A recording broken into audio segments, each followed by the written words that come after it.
इस वीडियो में हम लोग बात कर रहे हैं कि हाइब्रिडाइजेशन को कैसे फाइंड आउट किया जा सकता है, क्योंकि इसके पहले वाले वीडियो में हम लोगों ने बात किया था कि वीबीटी के बारे में हम लोगों ने देखा था क्या क्या पॉइंट्स आए थे वीबीटी में, है ना। वहां से फिर हम लोगों ने देखा था कि हाइब्रिडाइजेशन टॉपिक कैसे इंट्रोड्यूस हुआ, ठीक है।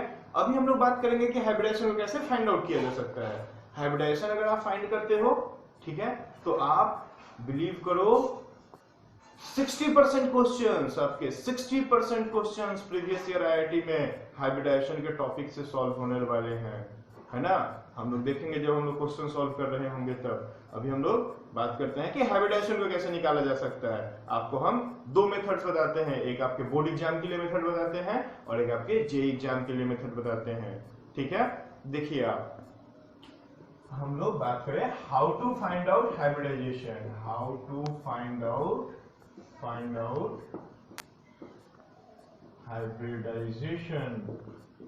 हाइब्रिडाइजेशन को कैसे फाइंड आउट किया जा सकता है। ओके, देखो आपके लिए हम रूल 1 बताते हैं।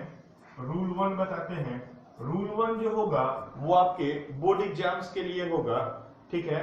तो रूल 1 आपके बोर्ड एग्जाम के लिए बेसिकली है। हम लोग देखते हैं क्या करना है हम लोगों को। सबसे पहला बात करना है कि टोटल वैलेंस इलेक्ट्रॉन को कैलकुलेट करना है। क्या करना है? कैलकुलेट करना है total valence electron in the molecule. Okay, molecule के अंदर में टोटल वैलेंस इलेक्ट्रॉन को कैलकुलेट करना है। और फिर हम लोग को क्या देखना है कि if total valence electron is between 2 to 8 then divided by 2,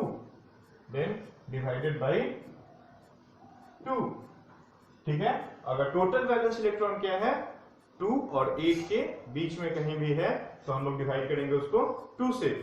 फिर थर्ड हम लोग क्या देखेंगे कि if total valence electron is between 9 to 56 then divided by 8, 9 to 56 divided by 8, 2 to 8 divided by 2। And फिर हम लोग बात करें कि if it is more than 56 then divided by 18। Okay, और कभी भी अगर टोटल वैलेंस इलेक्ट्रॉन क्या हो गया 56 से ज्यादा हो गया तो हम लोग डिवाइड कर देंगे, मोर देन 56 के केस में हम लोग डिवाइड कर देंगे 18 से।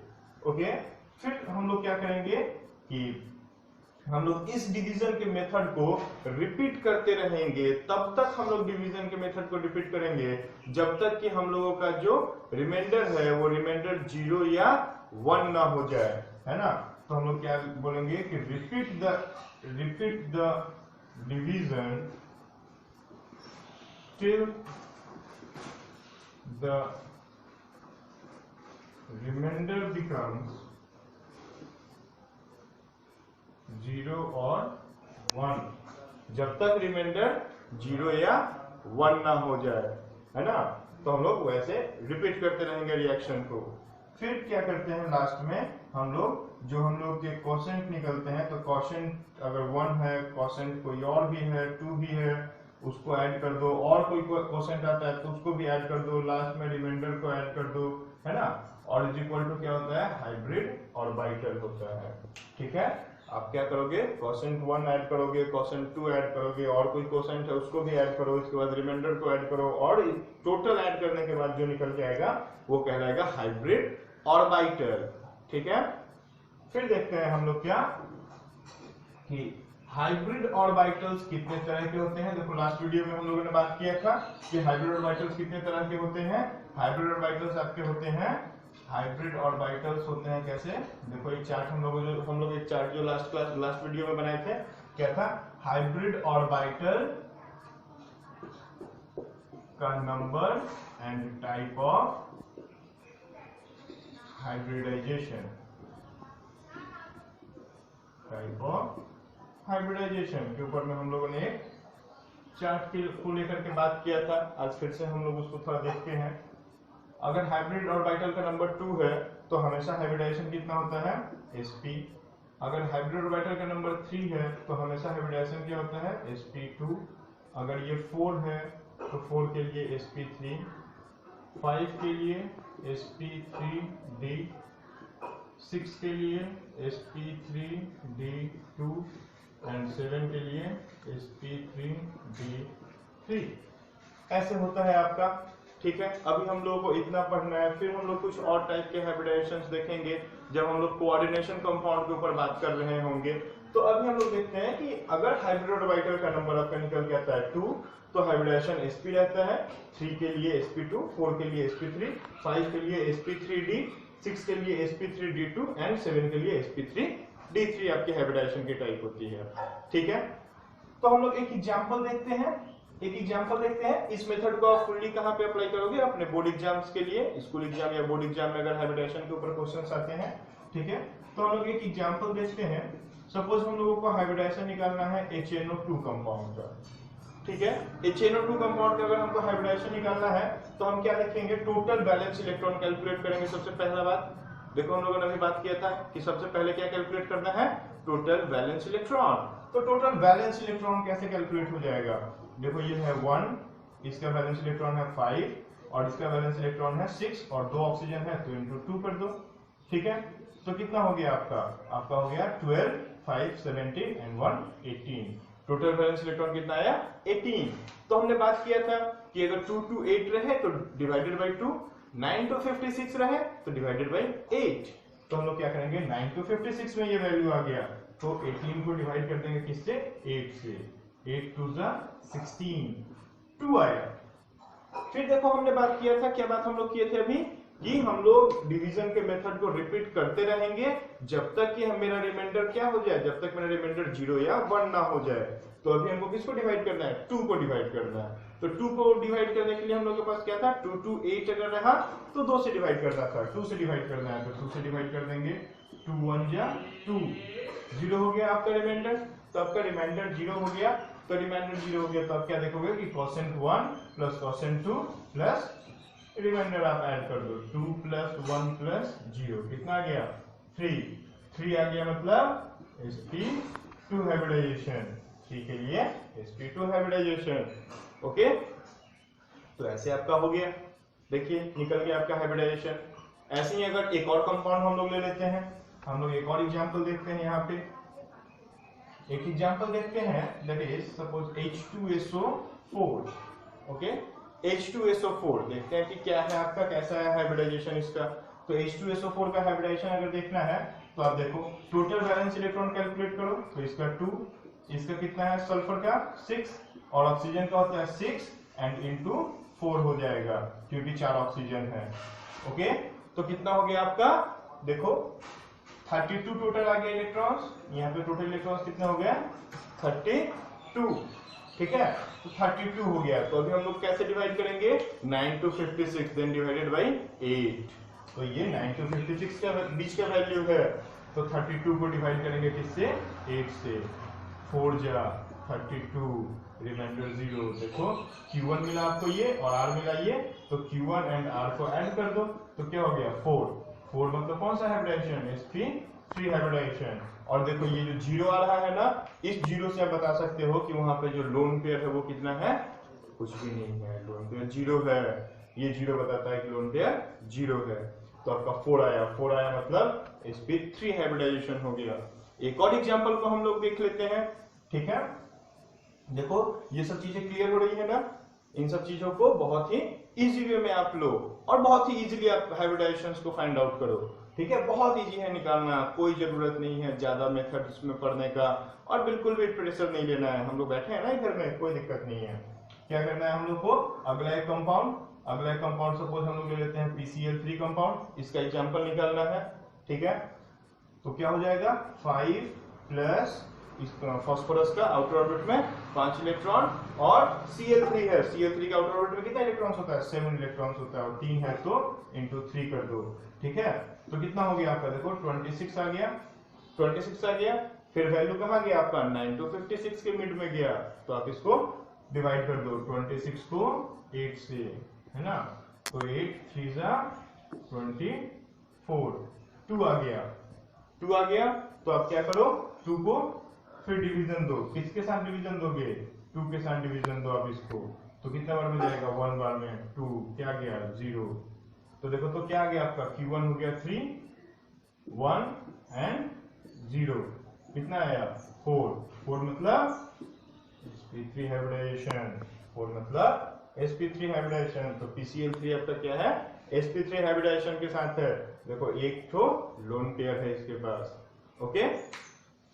तो ऐसे करके आपका जो भी कंपाउंड आपके पास रखा रहेगा, आप टोटल वैलेंस इलेक्ट्रॉन उसका कैलकुलेट कीजिए। टोटल वैलेंस इलेक्ट्रॉन कैलकुलेट करने के बाद आप देख लीजिए कि कहां पे जा रहा है। 3 केसेस हैं, 2 to 8 के लिए 2 से डिवाइड करेंगे, 9 to 56 के लिए हम लोग किससे डिवाइड करेंगे, 8 से डिवाइड करेंगे, एंड मोर देन 56 के लिए हम लोग 18 से डिवाइड करेंगे। फिर आप Q1 क्वेश्चंस को ऐड कर दो, रिमाइंडर को ऐड कर दो और हाइब्रिड ऑर्बिटल्स मिल जाएगा। हाइब्रिड ऑर्बिटल निकलते आपका टाइप ऑफ हाइब्रिडाइजेशन आपको मिल जाएगा।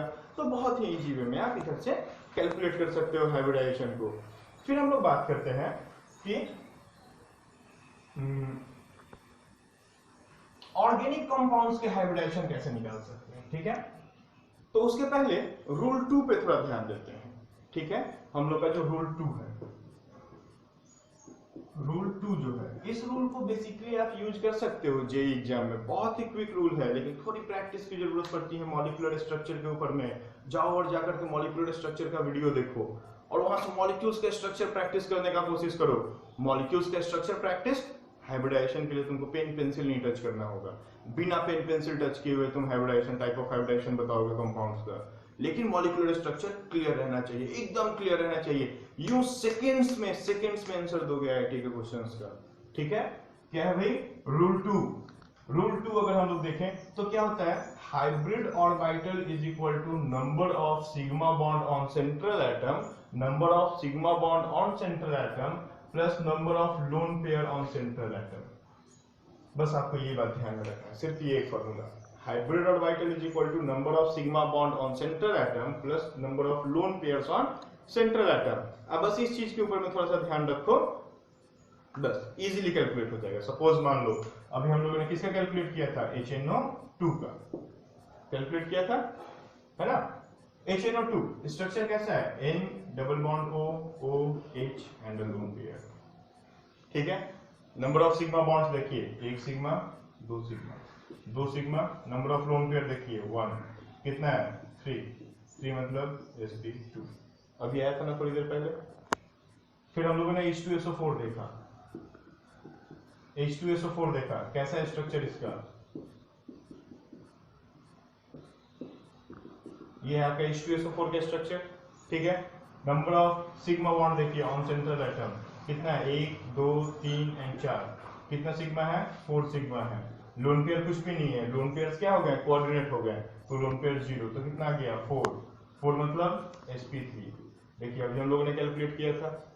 फिर हम लोगों ने बात किया PCl3 को लेकर के, तो PCl3 देखिए क्या है, P फास्फोरस के आउटर मोस्ट ऑर्बिट में 5 इलेक्ट्रॉन, 3 क्लोरीन के साथ में बॉन्ड बना लिया, ऐसे 2 अभी देखिए इलेक्ट्रॉन्स रह गए, मतलब एक लोन पेयर रह गया, तो नंबर ऑफ सिग्मा बॉन्ड कितना है 3 और लोन पेयर कितना है 1, देखिए 4 मतलब sp3, ठीक है। तो देखो ऐसे आप करके निकाल सकते हो, जो भी कंपाउंड आपको निकालना है, जिस कंपाउंड को आपको निकालना है ना, आप यहां से निकाल सकते हो। सपोज आपको SO3 कंपाउंड के बारे में बात करना है, SO3 का हाइब्रिडाइजेशन क्या है, कुछ नहीं, S डबल बॉन्ड हो और 2 लोन पेयर्स ऐसे होंगे, एक कोऑर्डिनेट इधर और एक कोऑर्डिनेट इधर, क्या हो गया सल्फर, 1 सिग्मा 2 सिग्मा और 3 सिग्मा, 3 सिग्मा बॉन्ड कंटेन किया और 0 लोन पेयर है, तो 3 मतलब sp2, है ना। तो ऐसे करके आप किसी भी कंपाउंड का निकाल सकते हो, बस स्ट्रक्चर बनाओ और दे दो, सीधा स्ट्रक्चर बनाना है और हाइब्रिडाइजेशन निकाल देना है। समझ में आया ना चीज को। तो इस मेथड का यूज आप कर सकते हो ऑर्गेनिक कंपाउंड्स में। उसके पहले देखो हम लोग एक क्वेश्चन की बात करेंगे, एक पीएमटी की क्वेश्चन है, अपने टाइप की इकलौती क्वेश्चन आज तक पूछी गई है, ठीक है। अपने टाइप की इकलौती क्वेश्चन है, बोला गया था कि H3BO3 कंपाउंड में, H3BO3 कंपाउंड में बोरॉन एंड ऑक्सीजन का हाइब्रिडाइजेशन क्या है, ठीक है। तो देखो आपका जो रूल 1 है, रूल 1 जो हम लोग सीखते हैं, रूल 1 सिर्फ सेंट्रल एटम के हाइब्रिडाइजेशन को फाइंड कर सकता है, ठीक है। लेकिन यहाँ क्वेश्चन में क्या बोला गया था, central atom boron and bonded atom oxygen, दोनों के हाइब्रिडाइजेशन के बारे में पूछा गया था कि दोनों की हाइब्रिडाइजेशन क्या है। इस क्वेश्चन को सॉल्व करने के लिए सिर्फ एक ही तरीका है, वो है ये। अगर आपने इस तरीके को नहीं सीखा, आपने इस क्वेश्चन को नहीं करा। ठीक है, देखिए कैसा है, BOH OH एंड OH, ऐसा है आपका। हर ऑक्सीजन का 2 लोन पेयर, 2 बॉन्ड पेयर, और बोरॉन का अपना 3 बॉन्ड पेयर, 0 लोन पेयर। क्या देखते हैं हम, बोरॉन के पास क्या है, 3 सिग्मा। बोरॉन के पास है 1 2 और 3 सिग्मा। 3 सिग्मा मतलब, और 0 लोन पेयर, तो 3 + 0 3 आ गया। 3 मतलब sp2 हाइब्रिडाइजेशन। ओके, एंड बात करें ऑक्सीजन की, तो रैंडमली किसी भी ऑक्सीजन, 3 ऑक्सीजन है, तीनों ही ऑक्सीजन देखो सिमेट्रिकल वे में है ना, सेम पैटर्न का बॉन्डिंग है। तो किसी भी ऑक्सीजन को ले लो। अगर इस ऑक्सीजन को हम ले लेते हैं तो देखिए 2 बॉन्ड पेयर और 2 लोन पेयर, 2 बॉन्ड पेयर और 2 लोन पेयर। तो हम लोग जानते हैं सिग्मा प्लस लोन पेयर, तो 2 ठो आपका सिग्मा हो गया और 2 ठो आपका लोन पेयर हो गया। 4 मतलब कौन सी हाइब्रिडाइजेशन, 4 मतलब sp3 हाइब्रिडाइजेशन। ठीक है, तो देखो आपका निकल गया ऑक्सीजन का। तो ऑप्शन में था sp2 एंड sp3, बस उसको टिक आउट कर देना था, हो गया ये क्वेश्चन, है ना। तो ये अगर आप जानते हो ना, तो देखो कितना इजी वे में आप क्वेश्चंस को बना सकते हो। ठीक है, फिर हम लोग देखते हैं कि ऑर्गेनिक कंपाउंड्स के हाइब्रिडाइजेशन को हम लोग कैसे निकाल सकते हैं, किसी भी ऑर्गेनिक कंपाउंड के हाइब्रिडाइजेशन को। बहुत क्वेश्चंस आए हैं ऑर्गेनिक कंपाउंड के हाइब्रिडाइजेशन को लेकर के, बहुत ही ज्यादा क्वेश्चंस के बारे में बात हुआ है ना। आप देखोगे प्रीवियस ईयर में मोर देन 10 और 15 क्वेश्चंस आपको मिलने वाले हैं, जहां पे आपको क्या होगा, ऑर्गेनिक कंपाउंड दिया होगा और कार्बन्स का हाइब्रिडाइजेशन स्टेट आपसे पूछा गया है। ठीक है, हम लोग देखते हैं एक ऑर्गेनिक कंपाउंड हम लेते हैं, CH3 CH double bond CH single bond CH2 and CH3। ठीक है, यहाँ पे बोला गया कि आप बताइए हाइब्रिडाइजेशन स्टेट कैसा है इन सारे कार्बन्स का। इन सारे कार्बन्स का, ये कार्बन 1 अगर नंबरिंग करेंगे तो 1 2 3 4 एंड 5, इन सारे कार्बन्स का हाइब्रिडाइजेशन स्टेट कैसा है। तो अब देखो एक चीज है ना, पहले तो मैं थोड़ा ऐसे कर दूं इसको ताकि आपको समझने में सुविधा हो। आप एक बार इसको समझ लेंगे, फिर आपको कभी भी इस वे में लिखने की जरूरत नहीं पड़ेगी, है ना। ऐसे हम लोग कर दिए। ठीक है, क्या देखते हैं, कितना सिग्मा है और कितना लोन पेयर है। तो लोन पेयर की बात अगर करेंगे ना, तो ऑर्गेनिक कंपाउंड्स में लोन पेयर जैसा कुछ नहीं होता है। ऑर्गेनिक कंपाउंड में कार्बन के पास लोन पेयर होता नहीं है। तो हम लोग अपने फॉर्मूला में देखो मॉडिफाई कर सकते हैं ना, hybrid orbital is equal to क्या हो जाएगा, सिर्फ सिग्मा बॉन्ड, लोन पेयर होगा ही नहीं। ठीक है, लोन पेयर नहीं होना है, तो hybrid orbital is equal to sigma bond. आप सिग्मा बॉन्ड कैलकुलेट कर दो एंड हाइब्रिड ऑर्बिटल निकल जाएगा। और याद रखना, पाई बॉन्ड की कोई पार्टिसिपेशन नहीं होती है, पाई बॉन्ड किसी भी तरह से पार्टिसिपेशन अपना शो नहीं करता है हाइब्रिडाइजेशन में। ठीक है, तो सिर्फ सिग्मा की कैलकुलेशन मायने रखती है। इस कार्बन को आप ध्यान दो, इस कार्बन पे कितने सिग्मा है, 1 2 3 4, 4 सिग्मा, 4 सिग्मा मतलब हाइब्रिडाइजेशन sp3। इस कार्बन पे आप ध्यान दो कितने सिग्मा है, 1 सिग्मा, 2 सिग्मा और यहाँ पे 3 सिग्मा, 3 सिग्मा है, 3 सिग्मा मतलब sp2। इस कार्बन पे थोड़ा ध्यान दो, 1 सिग्मा, 2 सिग्मा और 3 सिग्मा, 1 2 और 3, 3 मतलब sp2। इस कार्बन पे आप ध्यान दो, 1 2 3 4, 4 सिग्मा, 4 सिग्मा मतलब sp3। और यहाँ पर भी कितना है, 1 2 3 और 4 सिग्मा मतलब sp3 हाइब्रिडाइजेशन। तो देखो ऐसे फाइंड आउट हो गया, सारे कार्बन्स के हाइब्रिडाइजेशन स्टेट आपको निकल गया। तो ये रूल देख लो कितना इंपॉर्टेंट है, बहुत इंपॉर्टेंट रूल है, बहुत इंपॉर्टेंट रूल है। ठीक है, फिर क्या है आपकी, देखो ये जो क्वेश्चन है आपकी, एक और क्वेश्चन हम देते हैं, CH3 CH double bond CH single bond C triple bond CH। ठीक है, यहाँ पे बात हुआ कि आप सारे कार्बन्स का हाइब्रिडाइजेशन स्टेट बताइए। तो देखिए हम लोग क्या बात करेंगे, हम लोग बात करेंगे कि इस कार्बन के पास कितना सिग्मा है, 3 हाइड्रोजन से अटैच है और एक इधर कार्बन से, 4 सिग्मा, 4 सिग्मा है मतलब हाइब्रिडाइजेशन sp3। यहाँ पे कितना हो जाएगा, देखिए 1 सिग्मा, एक हाइड्रोजन के साथ सिग्मा और इधर 2 बॉन्ड में 1 बॉन्ड सिग्मा, है ना। तो इधर 2 बॉन्ड में 1 बॉन्ड सिग्मा है, तो आपका कितना हो गया, 1 सिग्मा, 2 सिग्मा और 3 सिग्मा, 3 सिग्मा मतलब sp2। यहाँ पर भी कितना है, एक सिग्मा, ये हाइड्रोजन के साथ एक सिग्मा होगा और इधर एक सिग्मा होगा डबल बॉन्ड में, तो 1 2 3, 3 मतलब sp2। और देखिए यहाँ पे क्या है, एक सिग्मा और एक यहाँ पे सिग्मा, सिर्फ 2 सिग्मा है मतलब sp, एंड यहाँ पे भी क्या है, एक सिग्मा और इधर में हाइड्रोजन के साथ एक सिग्मा है मतलब sp हाइब्रिडाइजेशन स्टेट है इन लोगों की। तो देखिए ये है सारे कार्बन्स का हाइब्रिडाइजेशन स्टेट। ऐसे करके आप सारे कंपाउंड्स को बता सकते हो कि क्या क्या हाइब्रिडाइजेशन स्टेट कैसे कैसे बनता है, ठीक है। तो आप थोड़ी सी प्रैक्टिस करो और प्रैक्टिस करने के बाद आप क्वेश्चंस देखो, बहुत ही इजी क्वेश्चंस आएंगे, बहुत ही इजी। ये सब तरीके याद रखो, यूं ही क्वेश्चंस कर जाओगे। सारे वीडियोस को देखो, सारे ओपन सेशंस अटेंड करो, ठीक है, क्लासेस लो, फिर आप देखो कि आपका कैसे सब कुछ होता है, ठीक है। यूं सिलेक्शन हो जाएगा जेईई मेंस में। जेईई मेंस के एग्जाम में 20 से 23 क्वेश्चंस कॉमन हो रहे हैं 2013 से 2016 तक में, है ना। हर साल 22 to 23 क्वेश्चंस जो है आपके कॉमन होते हैं। आप कॉपी को पढ़ो, पूरी तरह से कॉपी को पढ़ो, एक एक लाइन पढ़ो, सब कुछ घोल के पी जाने जैसा पढ़ो। 38 इयर्स को सॉल्व करो, कंप्लीट सॉल्यूशन करो 3 बार पूरे 2 साल में, 11 और 12 में 3 बार 38 इयर्स को सॉल्व करो, और फिर देखो कैसे आपका सिलेक्शन होता है। कोई नहीं रोक पाएगा आपका सिलेक्शन, कोई भी नहीं रोक पाएगा, ठीक है। चलो फिर हम लोग मिलते हैं बाद में।